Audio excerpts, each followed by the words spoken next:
ఓం శాంతి. అందరికీ నమస్కారం. ఇవాళ చిన్న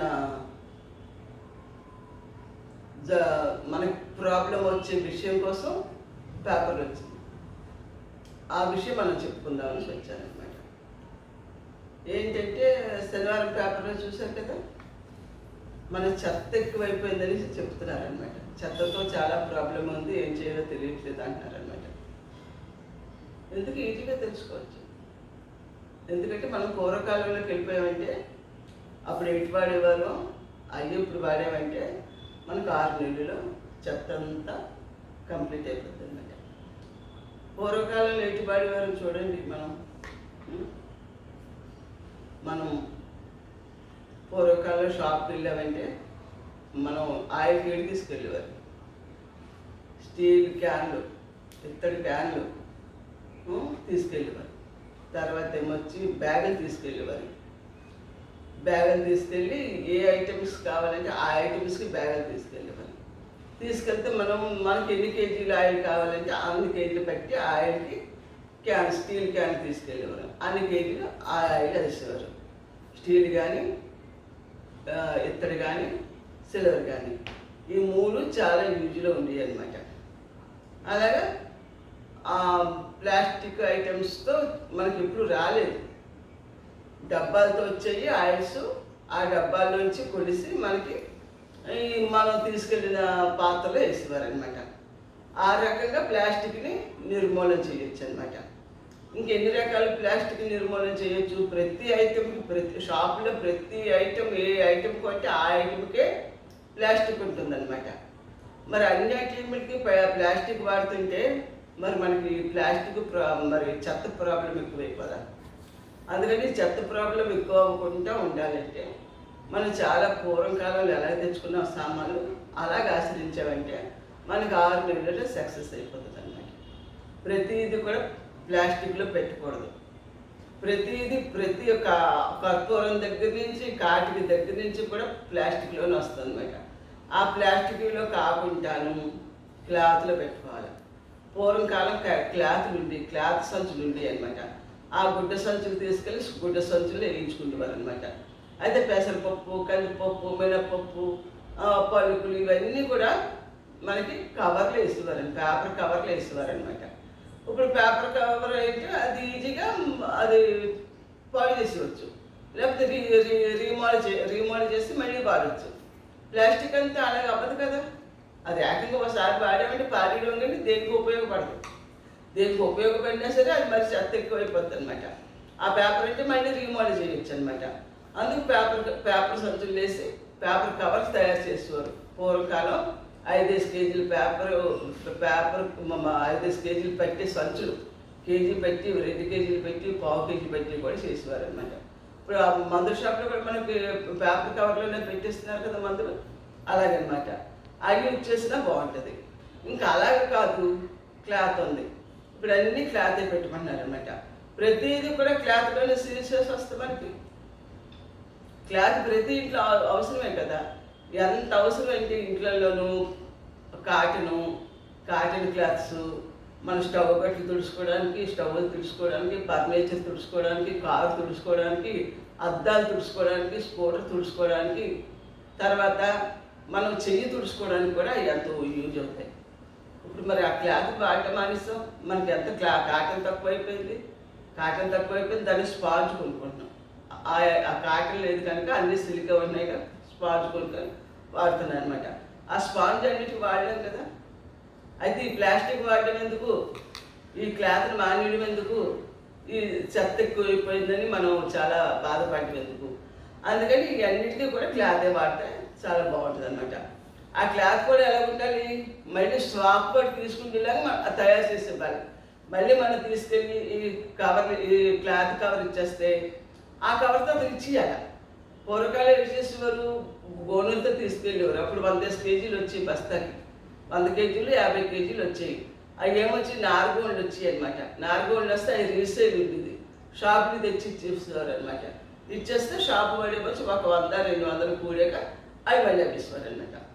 అవి అమ్మేసిన తర్వాత అమ్మినోడు ఏం చేసేవాడు, అది మళ్ళీ న్యూగా తయారు చేసి కొత్తగా తయారు చేసి కొత్త పంపించేవాడు అనమాట. అలాగే యూజ్ చక్కగా అయ్యింది అనమాట. ఇప్పుడు చింతపండు కూడా ప్లాస్టికే, సరుకులు కూడా ప్లాస్టికే, ప్రతిదీ ప్లాస్టిక్తో వస్తుంది అనమాట.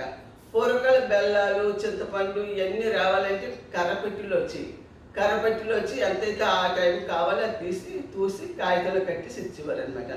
ఈ కర్రపెట్లు కాలిపోయిన తర్వాత ఏంటి, ఇది కొంతమంది పొయ్యిలు వాడేవారు కనుక ఆ పొయ్యిలు ఈ కర్రలు పెట్టి వేడి నీళ్ళు కాల్చుకోవడం, తర్వాత ఇంట్లో అన్ని పిండి వంటలు చేసుకున్నాం కదా, ఆ పిండి వంటలు చేసుకోవడానికి అవి చక్కగా యూజ్ అయ్యాయి అనమాట. ఆ యూజ్ అయిన తర్వాత ఏంటి, మళ్ళీ ఆ కర్రలు వాడిన తర్వాత బొగ్గులు వస్తాయి కదా, ఆ బొగ్గులు కూడా వేస్ట్ అయ్యేవి కాదు. మనం కొంతమంది కుంపట్లో పెట్టి పప్పు వండుకునేవారు, పాలు వండుకునేవారు, అవి చక్కగా అలా యూజ్ చేసుకొని ఇంకా మిగిలినవన్నీ కూడా మన ఇంటి చాకులు ఉంటారు కదా, ఆ చాకులకి ఇస్త్రీ చేస్తాడు కదా, ఆ చాకులకి ఇచ్చేవాడు అనమాట. ఇంకా అక్కడ చూడండి, అక్కడ బొగ్గుల్లోంచి వచ్చి బూడిద కూడా వేస్ట్ అయ్యేది కాదు. ఆ బూడిదలో ఏం చేసేవారు, సరఫు ఇసుక కలిపి తోముకోవడానికి కరెక్ట్గా పెట్టేవారు అనమాట. ఇసుక సర్ఫ్ అంటే మరి అది మట్టిలో కలిసిపోద్ది కదా, మట్టిలో కలిసిపోద్ది కదా, దానివల్ల కూడా మనకి చెత్త రాదనమాట. అలా యూజ్ అయ్యేది అనమాట. సర్ఫ్ నిర్మా సర్ఫ్ వాడేవారు అనమాట. మట్టి, బూడిద, ఇసుక ఈ మూడు కలిపేసి తోముకోవడానికి పెట్టుకోవాలి అనమాట. ఆ రకంగా అది సాల్వ్ అయిపోయేది అనమాట. ఇప్పుడు ఏంటంటే మనం ఒక ఐస్ క్రీమ్ కొనాలనే ప్లాస్టికే, ఒక హోటల్కి వెళ్ళి ఏదైనా తిందామన్నా సరే అక్కడ ఎన్ని ఇస్తాడు, 5-6 ప్లాస్టిక్ ఇస్తాడు. 2 రకాల చట్నీకి, ఒక ఐస్ క్రీమ్కి, ఒక దోశకి, ఒక మంచినీళ్ళకి, ప్రతి ఒక్కటి ప్లాస్టిక్ తోటి ఇస్తాడు. మరి ఎంతమంది జనాభా ఉన్నప్పుడు ప్రతిదీ ప్లాస్టిక్ వాడుతుంటే జనాభాకి తగ్గట్టు ఒక మనిషి టిఫిన్ చేయాలంటే 5-6 ప్లాస్టిక్ కావాలి. మరి ఎంత పెరిగిపోతుందో చూడండి. దాన్ని మళ్ళీ మనం ఆలోచించి దాని నుంచి బాధలు పడకుండా ఇంకోటి ఉపయోగించుకోవాలా, అలా ఉపయోగించుకోవాలన్నమాట. దానికే ఉపాయం చేయాలి. పూర్వం స్టీల్ గిన్నెలో చట్నీలు ఇచ్చేవాడు, స్టీలు ప్లేట్లో టిఫిన్ పెట్టేవాడు, స్టీల్ గ్లాస్లో మంచిగా ఇచ్చేవాడు, ప్లాస్టిక్ ఉండేది కాదు. ఆ రకంగా మళ్ళీ అది తోమేసిన తర్వాత మళ్ళీ ఇంకొకరు పెట్టేవాడు అనమాట. అక్కడ ప్లాస్టిక్ యూజ్ లేదు కదా, ప్లాస్టిక్ వేస్ట్ లేదు కదా, ప్లాస్టిక్ పెరిగిపోదు కదా.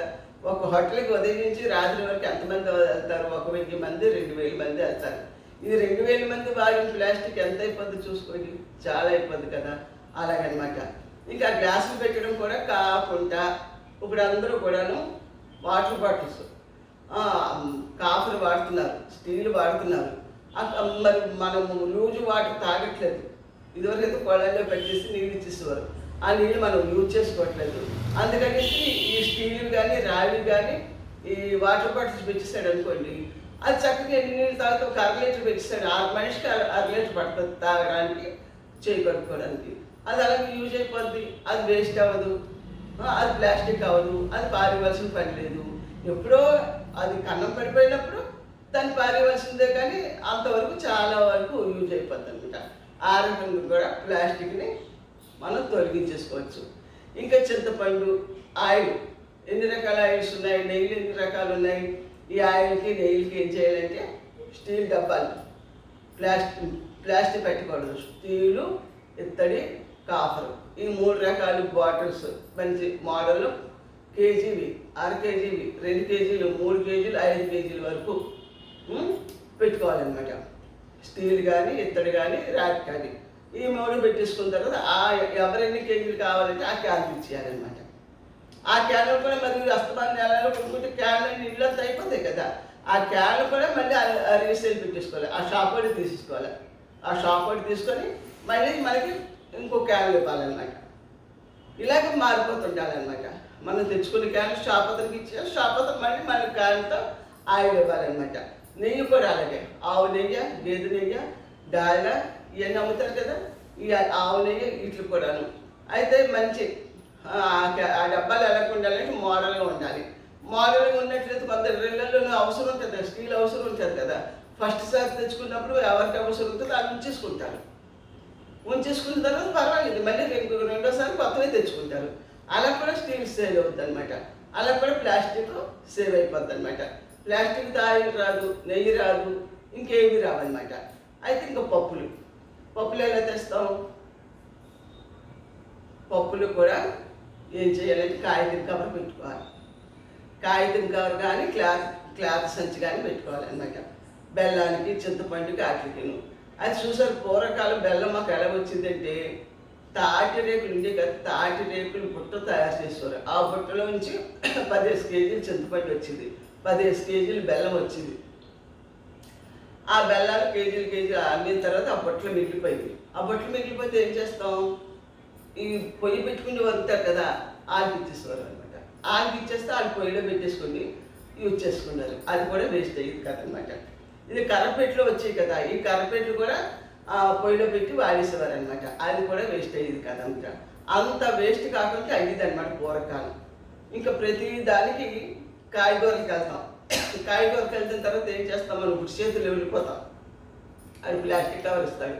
అది ప్లాస్టిక్ కవర్ ఇవ్వకపోతే మనం అక్కడ కొనం, ఎందుకంటే మనం ఏం పట్టుకెళ్ళలేదు కదా. ఆ ప్లాస్టిక్ కవర్ వేస్తేనే ఇస్తారనమాట. అలా కాకుండా పూర్వం బ్యాగులు పట్టుకెళ్ళేవారు.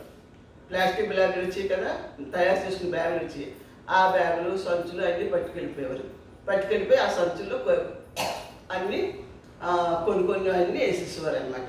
ఆ రకంగా ప్లాస్టిక్ని కూడా నిర్మూలించవచ్చు అనమాట. అయితే ప్లాస్టిక్ని నిర్మూలించడానికి ఐడియా రావాలన్నమాట. ఐడియా వచ్చినప్పుడే కదా చేస్తారు.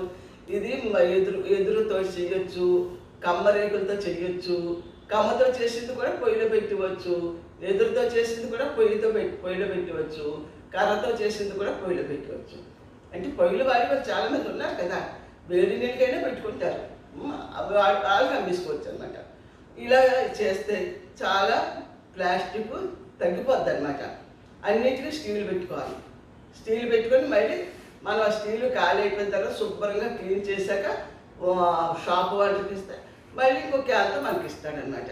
ఈ రకంగా ప్లాస్టిక్ను 3 రకాలుగా తగ్గించవచ్చు అనమాట. దేనికి ప్లాస్టిక్ వాడక్కర్లేదు. ఇంకా ఐస్ క్రీమ్ ఎలాగ పెడతాం, ఐస్ క్రీమ్ ప్లాస్టిక్లో వస్తుంది కదా, ఐస్ క్రీమ్ కూడా పెట్టవచ్చు. ఎందుకంటే స్టీల్ బాక్సులు వస్తున్నాయి చిన్నవి, ఆ బాక్సులో పెట్టుకోవచ్చు అనమాట. అక్కడ తినేవాళ్ళు అక్కడ తినేస్తారు కదా, తినేస్తే తోమిసుకోవచ్చు కదా.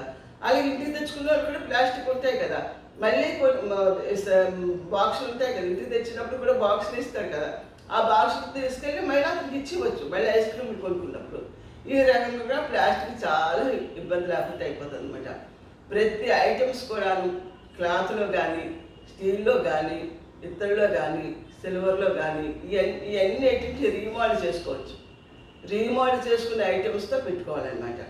పెట్టుకుంటే మన ప్లాస్టిక్ చాలా తగ్గిపోద్ది అనేసి నా ఐడియా అనమాట. క్లాత్కి ఎంతో విలువ ఉంది, కాటన్ క్లాత్కి. ఆ క్లాత్తో చేసామంటే మన ఇంట్లోనే చాలా మటుకు వేస్టేజ్ కింద వాడేస్తాం అనమాట. సంచులు, అది మళ్ళీ ఇంకా సంచులు ఒకటి, ఇవన్నీ మన చింతపండుతో సహా సంచులతో వచ్చాయన్నమాట. ఇప్పుడు అన్నీ ప్లాస్టిక్తో వస్తున్నాయి అనమాట. అలా కాబట్టి ఈ రకంగా చేస్తే ప్లాస్టిక్ మనకు చాలా తగ్గిపోద్ది అనేసి నా ఆలోచన అనమాట. ఇదివరకు అసలు కాయగూరలు ఉంటాయి. ఆ కాయగూరలు అయిపోయిన తర్వాత ఏం చేస్తారు, మిగిలిపోయినవి పాడైపోయినవి అన్నీ కూడా అక్కడ పెట్టేస్తారు ఆ కూరలు అనేవాళ్ళు. వాటికి ఏం చెయ్యాలి, కూరలు ఏది మిగిలిపోయినా సరే వేస్ట్ అంటూ ఉండేది కాదనమాట. ఆ కాయగూరలన్నీను ఒక బస్తానికి ఎత్తేసి ఆవులు పోషించే వాళ్ళకి, గేదెలు పోషించే వాళ్ళకి, అది మున్సిపాలిటీ వద్దనే పంపించేయాలన్నమాట. చెత్తలో పడిపోతే వీళ్ళకి ఇచ్చేయాలి. ఒక్కొక్కరు 10 ఆవులు పెంచుతున్నారు, 5 ఆవులు పెంచుతున్నారు, 20 ఆవులు పెంచుతున్నారు. ఈ కాయగూరలు తింటాయి కదా, అలాగే వాళ్ళు పంపించేయాలన్నమాట. ఇంకా ఏంటి పొదుపయ్యేది మాకు, పూరం కూడితే కూడా వేస్ట్ అయ్యేది కదంట. ఎందుకంటే పాలు ఇచ్చే వాళ్ళు ఏం చేసేవారంటే సిల్వర్ బిందు తీసుకెళ్ళి మనం ఎక్కడ పెట్టమంటే అక్కడ కనిపించిన స్థలాలు పెట్టేవారు అనమాట. పెడితే అక్కడ పెట్టేసిన తర్వాత బియ్యం కడిగిన తర్వాత ఆ బియ్యం కడుగు, అన్నం వారిసిన తర్వాత అన్నం గంజి, ఇవన్నీ మళ్ళీ కూరగాయలకు వస్తాం కదా, కూరగాయల కోసం తొక్కలు ఇవన్నీ కలిపి ఆ మూల ఎక్కడైతే బిందు పెట్టాడో ఆ బిందులో పోసేవారు అనమాట. ఆ బిందులో పోస్తే ఆ బిందు నిండిపోయిన తర్వాత ఆ ఆవులు పాలు తీసుకొని ఈ బిందు తీసుకెళ్ళిపోయేవారు అన్నమాట. చూసారు కూర ఎంత పొదుపుగా ఉండేదో. మరి చెత్త ఎక్కడ వచ్చేస్తుంది, మరి గింజతో సహా, కుడితో సహా, ఆ కోసిన కూరతో సహా చెత్త లేదు అసలు. అంతా కుడితిలోకి వెళ్ళిపోయింది. కుడితిలోకి వెళ్ళిపోయిన తర్వాత ఆవులకి వెళ్ళిపోయింది. ఆవులు తినేసి చక్కగాను అలాగే ఈ ఆవులు కూడా ఏం చేస్తున్నాయంటే మనకి భోజనాలు పెట్టేటప్పుడు మనకి పెళ్ళిళ్ళు అవి అవుతాయి కదా, ఆ భోజనాలు పెట్టేటప్పుడు కూడా మనకి ఏం చేస్తున్నారు, ప్లాస్టిక్ పేపర్స్లో పెడుతున్నారు అనమాట. అలా కూడా కాకుండాను అరటి ఆకుల్లోనూ భోజనం వడ్డించారంటే అందులో మనకి వేస్ట్ అవ్వదు. ఎందుకంటే ఈ ఆవు తినొచ్చు అనమాట, ఆవు తిన్నా ఏంటి అవ్వదు అనమాట. ఈ ప్లాస్టిక్ వాడేసి పైన పడేస్తుంటే ఆ ఆవులు తినేసి ఆవుల కడుపులో అంతా కూడా ప్లాస్టిక్ పెరిగిపోతుంది. చూసారు, పేపర్లో చూస్తున్నాం కదా, ఈ ఆవు కడుపులో ఎంత ప్లాస్టిక్ ఉంది, దాని కడుపులో అంత మనుషుల కడుపులో కూడా ప్లాస్టిక్ ఉందని రాస్తున్నారు పేపర్లో. ఆ ప్లాస్టిక్ అలాగే ఎక్కువైపోయింది అనేసి. ఎందుకంటే అన్నాళ్ళ నుంచి మనం ప్లాస్టిక్ వాడుతున్నాం, కనీసం 20 సంవత్సరాల నుంచి మనం ప్లాస్టిక్లోనే ఉన్నాం అనమాట. అలా మన బాడీలో ప్లాస్టిక్ నిండిపోయింది అనమాట. ఇంట్లో కూడా ప్లాస్టిక్ ఆయిల్ కూడా రాకూడదు, ప్లాస్టిక్ ఆయిల్ కూడా తీసుకురాకూడదు. ఆ ప్లాస్టిక్ ఆయిల్ రాకుండా చేసుకొని స్టీల్ దానిలో పెట్టుకోవాలన్నమాట. ఒక్కసారి రేట్ ఎక్కువ అవుద్ది, ఎందుకంటే స్టీల్ తీస్తున్నాడు కదా, స్టీల్కి రేట్ ఎక్కువ కదా, రేట్ ఎక్కువ అవుద్ది. అయితే ఒక్కసారి రేటు పెట్టిన తర్వాత రెండోసారి మనం ఇచ్చేస్తాం కదా, రిప్లై చేసేస్తాం కదా, పాతకి మనం రిప్లై చేసేస్తాం కదా, మనం పాతకి ఇచ్చేస్తాడు, కొత్తది ఇస్తాడు. ఇలా మార్పిడి అయిపోద్ది అనమాట. ఇలా మార్పిడి అయిపోయి వస్తు మార్పిడి అయిపోద్ది, సామాన్లోకి వస్తుంది, ప్లాస్టిక్ నిర్మూలన అయిపోతుంది, ప్రతి ఒక్కటి పొదుపు అయిపోతుంది అనమాట. చూసారా, ఆఖరికి ఆవుల దగ్గర వేస్ట్ ఉంటుందా, ఆ వేస్ట్ కూడా వేస్ట్ చేసేవారు కాదు. పూర్వంలో ఎంత తెలివైన వాళ్ళు వేస్ట్ చేయకుండా ఉండాలని ఎన్ని ఆలోచన చేశారో భగవంతుడు వాళ్ళకే తెలుసు అనమాట. ఆవుల దగ్గర గడ్డి వేస్తారా, ఆ గడ్డి వేసిన తర్వాత పచ్చిగడ్డి వేస్తారు, ఎండుగడ్డి వేస్తారు. అందరి ఇళ్ళలో తీసుకెళ్ళి కూడితి గెంజి కాయగూరలు వేస్టేజ్ అంతా తీసుకెళ్ళి ఆవులకి వేసిస్తారు. ఆవులు అయితే అవన్నీ చక్కగా తింటాయి అన్నమాట. అవి తిన్న తర్వాత ఈ ఆవులు పేడేస్తాయి కదా, ఆ పేడను తీసుకెళ్ళి ఒక జాగా వాటి కోసం ఒక గది పట్టి జాగా వచ్చేసి ఆ ఆవుల పేడ అంతా కూడా దాని మీద వేసేవారు అనమాట. దాని మీద వేసిన తర్వాత అది ఎరువుల కింద అమ్మేవారు అనమాట. చూసారు అంత పొదుపు చేశారు. ఆవు వేసిన పేడను కూడా పొదుపు చేశారనమాట. మరి మనకు పొదుపు ఏది, పొదుపు అదేనేదే లేదు. సంపాదన తక్కువ, జలస ఎక్కువ, వేస్టేజ్ ఎక్కువ, వచ్చేది తక్కువ. ఇప్పుడు అరటిపళ్ళు, మామిడి పళ్ళు తొక్కలు ఉంటాయా, ఆ తొక్కలన్నీ ఆవులు తింటాయి, గేదెలు తింటాయి. అలా చేసి ఉపాయాలు చేయాలన్నమాట. ఉపాయాలు చేస్తే మనకు ప్లాస్టిక్ సమస్యే రాదనమాట. ఈ ప్లాస్టిక్ సమస్య పోవాలంటే ఇప్పుడు బట్టల షాపులు ఏం చేస్తున్నారు, ఏది కొన్నా సరే మళ్ళీ ప్లాస్టిక్ పెడతారు, పైన ఇంకొక కవర్ పెడుతున్నారు. అప్పుడు అలాగే ఇచ్చేవారు ఏంటి, గోను సంచులు ఇచ్చేవారు అనమాట. ఆ సంచి అంటే ఫ్యాషన్గా తయారు చేసి షాప్ పేరేసి ఆ బ్యాగులు ఇచ్చేవారు అనమాట. అది ప్లాస్టిక్ కాదు, నారుతో చేసిన గోన్లు సంచులు అనమాట. అది యూజ్ఫుల్లే కదా, అది మన కాళ్ళ కింద కూడా వేసుకోవచ్చు, నీరు కాస్తుంది అనమాట. అన్ని రకాలుగా ఉండేదన్నమాట. ఈ రకాలుగా మనం తయారు చేసుకున్నామంటే మనకి ప్లాస్టిక్తో పని ఉండదు అసలు. మీరు ఒకసారి పూర్వకాలంలోకి వెళ్ళి ఆలోచించండి, అప్పుడు చెత్త సమస్య ఉండేది కాదు, డబ్బుల సమస్య ఉండేది కాదు, ఆకలి సమస్య ఉండేది కాదు. ఎప్పుడు సంతోషమే, పని చేయాలని అందరూ చేసుకునేవారు, హాయిగా వండుకో తినేసేవారు, ఆరోగ్యంగా ఉండేవారు. ఇప్పుడున్నంత డబ్బు ఉండేది కాదు అప్పుడు. మరి ఇప్పుడున్నంత డబ్బు లేకపోయినా సరే అప్పుడు అంత ఆరోగ్యంగా ఉండేవారు, అంత సంతోషంగా ఉండేవారు. దేనికి, పొదుపు ఎక్కువ. ఇప్పుడు పొదుపు తక్కువ, జలస ఎక్కువ. అక్కర్లేని వాటికి ఎన్ని ఖర్చు పెడుతున్నాం చూడండి. ప్లాస్టిక్ అంత ఖర్చు పెడుతున్నాం, వేస్టే కదా ప్లాస్టిక్. దానికి ఛార్జింగ్ ఇవ్వాలి కదా, అది కొనుక్కోవాలి కదా, అది తెచ్చుకోవాలి కదా, అలా చేస్తున్నారనమాట. ఈ మందుల షాపులో ఒక్కడే కాగితం కవర్ వాడుతున్నారు, ఇంకెవ్వరు కాగితం కవర్ అవ్వాలి. అయితే క్లాత్, లేకపోతే కాగితం కవర్, లేకపోతే స్టీల్, ఈ మూడింటి ద్వారా మనం సప్లై చేసుకున్నాం అనుకోండి, మనకు తగ్గదనమాట. ఇంకా చింతపండు, పప్పులు ఎలా తెచ్చుకోవాలంటే, చింతపండు ఏం చేస్తారు, ఎదురుబొట్లు ఉంటాయి కదా, ఎదురుబొట్లు అమ్ముతున్నారు కదా మార్కెట్లో, ఆ ఎదురుబొట్లో పెట్టేస్తారు. ఆ ఎదురుబొట్లు ఇది కూడిపోయాక పన్నులకు ఇచ్చేస్తే అది పొయ్యిలో పెట్టేసుకుంటారు. అదలా కాలు బూడిదైపోతే ఆ బూడి తోముకుంటారు అనమాట. దానికి కూడా సమస్య లేదు. బెల్లాన్ని అలాగే ఎదురుబొట్లో పెడతారు. ఇలాగ అన్ని రకాలు ఎదురుబొట్లో పెట్టుకోవచ్చు అనమాట. ఇలాగ ఒక్కొక్క రకంగా ఆలోచన చేస్తుంటే ఆలోచన వస్తుంది అనమాట. ఇన్ని రకాల నాకు ఆలోచన వచ్చింది, మీరు దానికి ఇచ్చారనుకోండి, మీకు కొన్ని ఆలోచనలు వస్తాయి. ఆలోచన చేస్తే అన్నీ గ్యాదర్ చేస్తామంటే, ఈ ఆలోచనలన్నీ గ్యాదర్ చేస్తామంటే అది మనం అక్కర్లేని మనం వదిలేయడానికి ఛాన్స్ ఉంటుందన్నమాట. అలా చేయాలని చాలామందికి చేస్తేనే అవుతుందన్నమాట. అందుకని దీన్ని మీరు అందరూ కూడా ఫార్వర్డ్ చేయాలి, లైక్ కొట్టాలి, సబ్స్క్రైబ్ చేయాలి, షేర్ చేయాలి. ఇలా చేస్తేనే ఇది అందరికీ తెలియదు కదా, తెలిస్తేనే కదా దాన్ని పాటించడానికి చూస్తారు. అలా చేయమని నాకు కోరిక అనమాట. ఓం శాంతి. ఇది బాగుంటే అందరూ షేర్ చేయండి, అందరూ ఆచరిద్దాం. ఓం శాంతి.